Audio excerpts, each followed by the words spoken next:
कि नारद जी, उसके बाद एक दिन ऐसा आता है कि हमारा प्राण निकल जाता है और जब फिर अपने आप को घूमता हुआ पाता है इस संसार में चक्कर में फंस करके और सोचता है कि हम तो इसी जीव में रहने, इसी लोक में रहने के काबिल हैं, तब भगवान के घर जाता है। भगवान पकड़ करके ले जाते हैं यमराज जी, अब खूब रगड़ रगड़ करके महाराज मैल छुड़ाते हैं। कैसा मैल? जो लगाया है उस मैल को छुड़ाने के लिए अनेक प्रकार के नरक बनाए हैं और उसमें खूब रगड़ रगड़ के धुलाई होती है। जितना कालिख लगा है, कहते हैं कुछ ऐसी दाग होते हैं जो एक चीज से नहीं छूटता है, तो अलग अलग दाग अलग अलग केमिकल से छुड़ाए जाते हैं। उसी प्रकार अलग अलग नरक बना दिया कि तुम ये कर्म करोगे तो इस नरक में जाना पड़ेगा। वहां रगड़ रगड़ करके खूब मैल छुड़ाई जाती है। कबीर दास लिखते हैं कि चदरिया झीनी रे झीनी,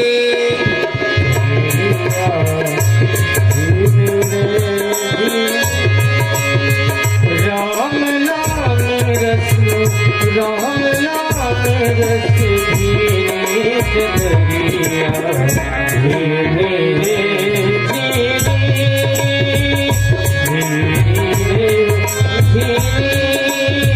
राम नाम रस झीनी चदरिया झीनी रे झीनी।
संसार में मनुष्य सब कुछ भूलता हुआ जा रहा है। कलयुग का ऐसा प्रभाव आया कि खाने वाली चीज छोड़ करके बाकी सब खा रहा है। कैसे? एक महात्मा गाते थे क्या, अरे वाह रे संजोग क्या पुकार मांगू, अरे वाह रे संजोग क्या पुकार मांगू,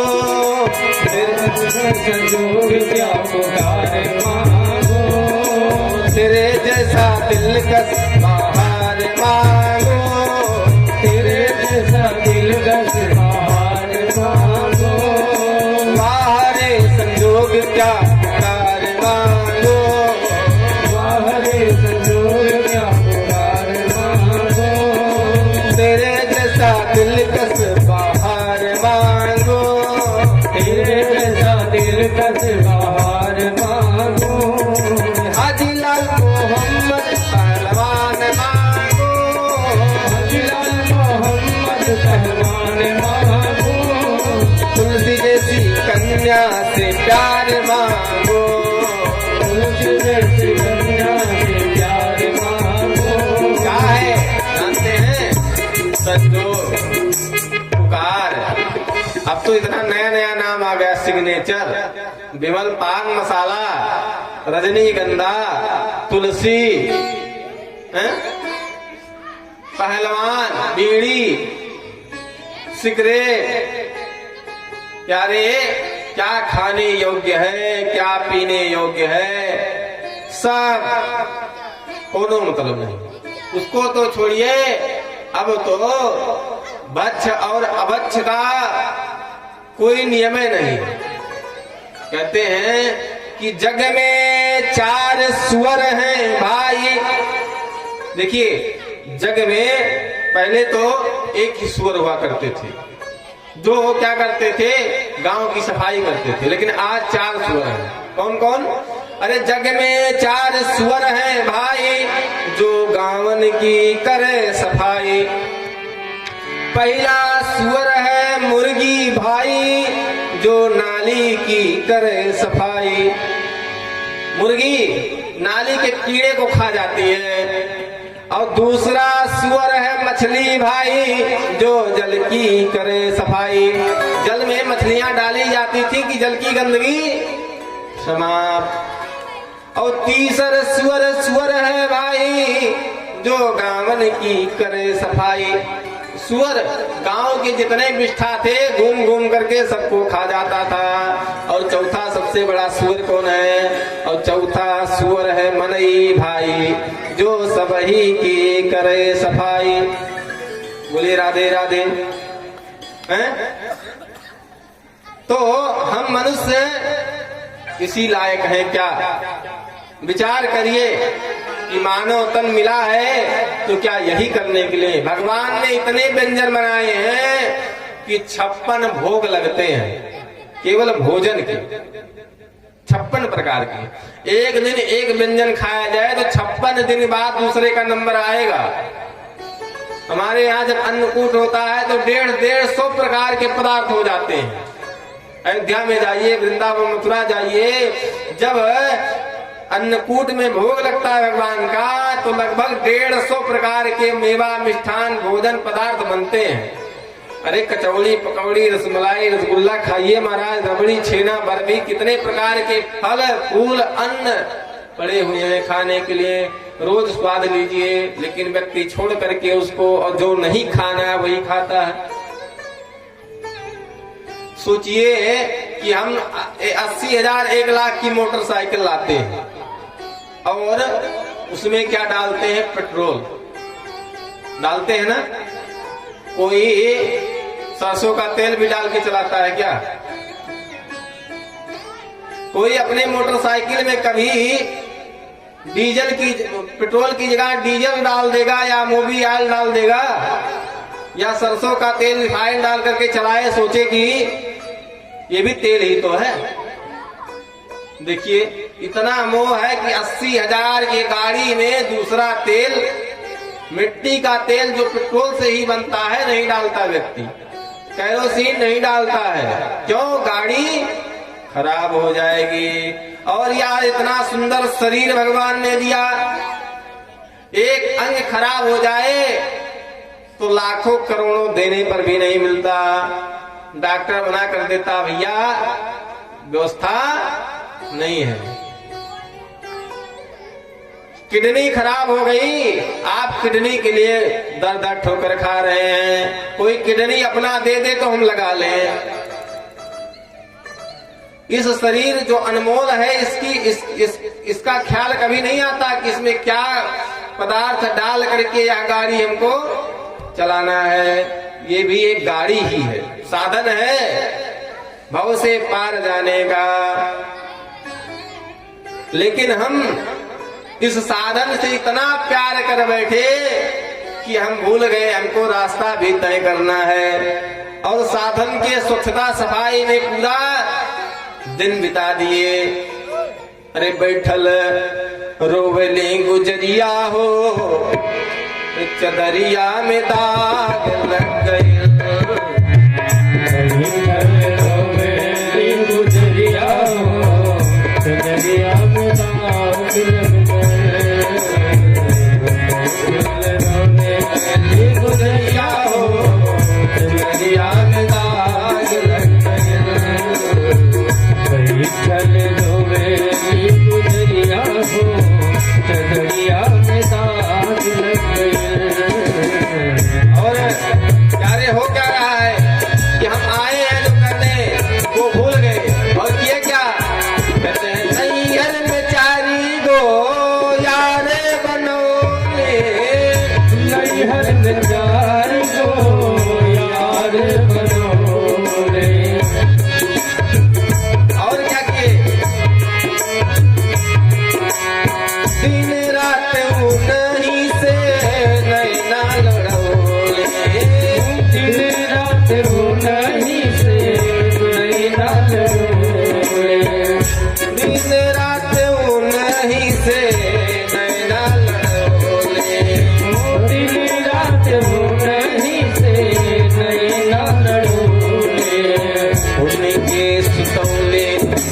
हमसे दरिया हो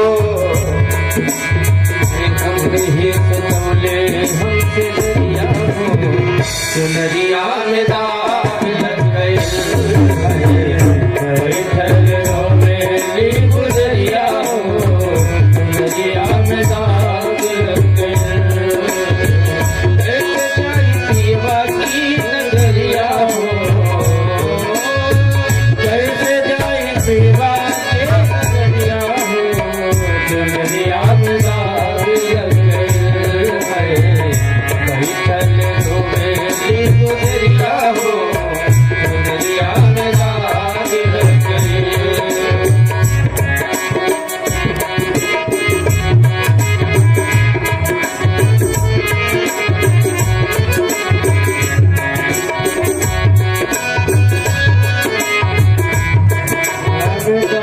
प्यारे, काम, क्रोध, मद, लोभ, यही हमको मिला और दिन रात इसी में लगे रहे।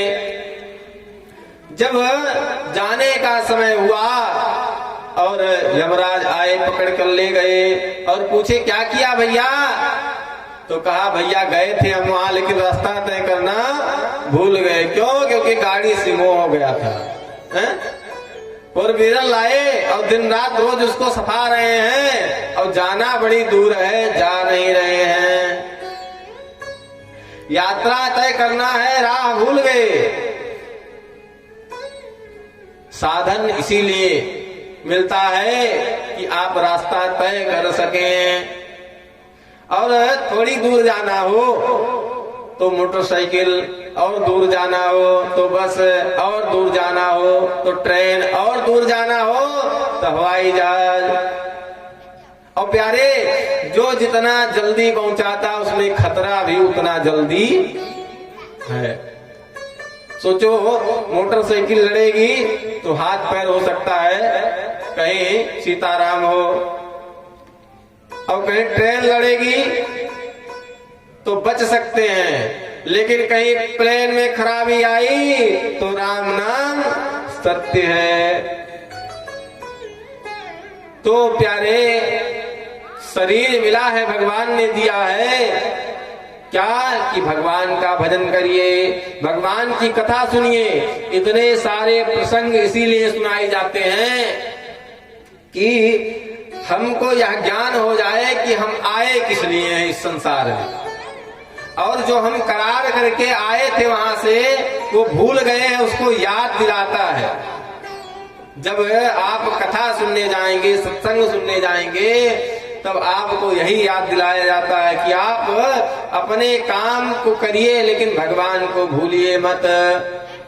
और भगवान को भूल जाएंगे तो बार बार दुख आता है। भगवान इशारा भी करते, ब्रह्मा जी कहते हैं कि हम इशारा करेंगे। जीव कहता मैं जा रहा हूं, भजन करूंगा। भगवान कहते हैं कि आप करोगे नहीं। कहता नहीं करूंगा। कहते हैं ठीक है जाओ, मैं इशारा करूंगा। जब तुम भटकने लगोगे तो इशारा करूंगा। कैसा इशारा? तो ब्रह्मा जी ने कहा कि जब तुम नहीं मानोगे तो हम तुम्हारे बाल सफेद कर देंगे।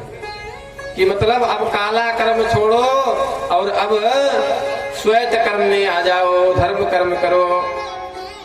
मनुष्य यहाँ आया, कहा ठीक ब्रह्मा जी आपने बढ़िया बताया था, अब तो हम उसका उपाय करेंगे। क्या? आप सफेद करोगे, हम पेंट करके फिर से काला कर लेंगे। बोलिए राधे राधे, बोलिए राधे राधे। अरे राधे राधे बोलिए भाई। अब ब्रह्मा जी ने कहा दूसरी घंटी में बजाऊंगा कुछ दिन बाद। क्या? कि नेत्र कमजोर होने लगेगी, दृष्टि कम हो जाएगी, कि परपंच अब दुनिया का कम देखो, भगवान का भजन करो। तो व्यक्ति ने क्या कहा कि हम चश्मा लगवा लेंगे और लेंस लगवा लेंगे, लेकिन देखेंगे तो हम संसार को ही। ब्रह्मा जी ने कहा ठीक तीसरी घंटी। अब कान से सुनाई, कम देने लगा। क्यों? क्योंकि अब संसार की कम सुनो, अब भगवान का भजन करो। मनुष्य ने कहा अब हम मशीन बना लेंगे लेकिन सुनेंगे हम खूब। ब्रह्मा जी ने कहा एक और अंतिम संदेशा क्या है कि दांत झड़ गए, जैसे पहले खाते थे बढ़िया वैसे अब सत्तू खाओ और भगवान का भजन करो, राम राम जपो। लेकिन व्यक्ति ने कहा पत्थर के दांत लगवा लेंगे लेकिन हम मानेंगे नहीं। तब ब्रह्मा जी ने कहा अब भैया यहाँ कोई काम नहीं है। शंकर जी आए और यमराज को भेजे, लेकर के बांध करके चल दिए। प्रभु इस प्रकार जो है मनुष्य जीवन। अच्छा, कुछ लोग अपने मनमानी करते हैं, कहते हैं कि हम तो अपने मन का ही हम ऐसे चला लेंगे काम। कहते हैं कि एक मित्र थे, दो लोग मित्र थे। एक मित्र हॉस्पिटल में था, दूसरा मित्र जो है कम सुनता था। उसने सोचा कि चले मित्र से मिलाएं। अपने मित्र से मिलने के लिए चला तो उसके साथ जो बताने वाला था उसका उस दिन वो संजोग बस कहीं चला गया था, जो साथ में लेकर के चलता था। अब अंदाजा लगा लिया उसने कि हम जाएंगे तो वहां पूछेंगे, दो चार बात तो करनी है, हम पूछेंगे तो उसका उत्तर मिल जाएगा। हम कैसा पूछेंगे, कहेंगे सब कुछ ठीक है। और गया, पहुंचा, मित्र बेड पर लेटा हुआ था, हाल चाल हुआ, इनको सुनाई कम देता था। पूछे और मित्र सब ठीक ठाक है? दूसरे ने कहा क्या ठीक है, मर रहे हैं। उसने सोचा कह रहे हैं कि ठीक ठाक, अपने मन से कहा बहुत सुंदर भैया, भगवान करे भगवान की कृपा ऐसे ही आप पर बनी रहे। अब उसको क्रोध आया कि हम कह रहे मर रहे, कह रहा भगवान की कृपा ऐसी ही बनी रहे। दूसरा प्रश्न किया कौन से डॉक्टर से इलाज चल रहा है? उसने कहा यमराज से। उसने सोचा कि किसी बड़े डॉक्टर का नाम बताए होंगे। कहा बहुत बढ़िया डॉक्टर भैया, वो तो रोज कितने लोगों का रोग ठीक कर देते हैं, जल्दी तुमको भी ठीक कर देंगे। अब और खिसिया गया मित्र। तीसरा प्रश्न किया कि महाराज खाने को क्या बोले हैं? उसने कहा ईंटा पाथर। सबसे अंदाज लगा लिया कि कुछ बढ़िया पदार्थ बोले होंगे, नरम चारा। कहा भैया वो तो सबसे सुपाच्य भोजन है, बहुत जल्दी पच जाता है। बोली राधे राधे। तो कुछ लोग तो इस संसार में भी अपने मनमानी करते हैं, कहते हैं कि भजन करने की क्या आवश्यकता, अंतिम समय आएगा, हम अंतिम समय में राम नाम जप लेंगे, कुछ कथा भागवत सुन लेंगे, हमारा कल्याण हो जाएगा। लेकिन ऐसा अगर होता तो क्यों गोस्वामी जी कहते कि जन्म जन्म मुनि जतन कराहि, जन्म मुनि जतन कराहि, अंत राम कहि आवत नाहि, अंत राम कहि आवत नाहि। अंतिम समय में भगवान का नाम नहीं निकलता, जिससे अत्यंत प्रेम होगा वही बार बार याद आएगा। और अंते यामती सागति। आगे के प्रसंग में सुखदेव जी कथा सुनाते हैं, कहते हैं भगवान का एक अवतार हुआ ऋषभदेव का। ऋषभदेव भगवान के 100 पुत्र थे। पुत्रों को राज बांट देकर के जंगल चले गए, लेकिन ऋषभदेव की कृपा ऐसी कि वहां लोग पहुंच जाए मिलने। अब जब ऋषभदेव ने सोचा कि हमारा तपस्या यहाँ भी विघ्न बाधा तपस्या में आ रही है, तो नंगे हो गए। नंगे होकर के तपस्या करने लगे और तब भी लोग पहुंच जाए कुछ ना कुछ पूछने मिलने। उन्होंने क्या किया कि अब गंदगी से रहने लगे, जहां बैठे रहे वहीं मलमूत्र त्याग कर दें। मुंह में पत्थर भर लिया कि कोई आएगा तो बोलेंगे नहीं। इस प्रकार तब लोग समझ गए कि अभी पागल हो गए हैं। लोग जाना बंद किए और वन की दावाग्नि में ही चिता लगा करके ऋषभदेव भगवान की तपस्या करते हुए चले गए। आज वही जैन धर्म बन गया। इनके तीर्थंकर भगवान ऋषभदेव माने जाते हैं। लेकिन ऋषभदेव तो तपस्या करने गए थे, लोगों से छुटकारा के लिए ऐसा किया था। और आज क्या हो रहा है, आज जैन धर्म वाले ऐसा करके संसार के बीच में ही घूम रहे हैं। बोले राधे राधे। लेकिन भागवत में सुखदेव जी ने लिखा कि महाराज इससे अच्छा तो फिर पशु ही है। अगर नंगे ही रहना है तो मनुष्य में और पशु में फिर अंतर क्या है? भगवान ने बुद्धि क्यों दिया, क्यों विवेक दिया? मनुष्य अपने कार्य को ढंग से नहीं करता है, बाकी संसार के जितने जीव हैं वो अपने कार्य को बड़े ढंग से करते हैं।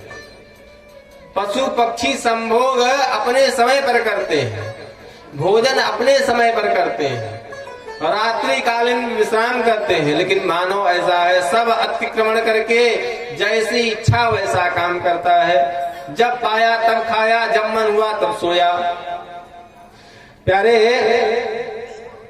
इस प्रकार जो है कहते हैं इन्हीं के कुल में ऋषभदेव के ही भरत जी हुए, बहुत प्रतापी राजा हुए। अब भरत जी जो है राज किए 10,000 वर्ष। राज करने के पश्चात जंगल को चले आए, पुत्र को राजा बना। परीक्षित को यह व्याख्यान इसलिए सुनाते हैं कि मोह कैसे होता है कि संसार से मोह व्यक्ति का जाता नहीं। कहते महाराज जो भरत जी राजपाट घर परिवार छोड़ करके जंगल में तपस्या करने आए थे, वह तपस्या किया और तपस्या करने में हुआ क्या कि एक मृग का बच्चा मिल गया। मृग का शावक, मृगी थी, गर्भवती थी, छलांग लगाई, नाले में उसका बच्चा गिर गया, उसको उठा लिया, उसकी सेवा करने लगे। घर परिवार पुत्र पत्नी का मोह त्याग दिया, लेकिन आज मोह उस मृग के छौने से हो गया। बोली राधे राधे। और ऐसा मोह हुआ कि मृगदार का भासेना स्वारब्ध कर्मणा।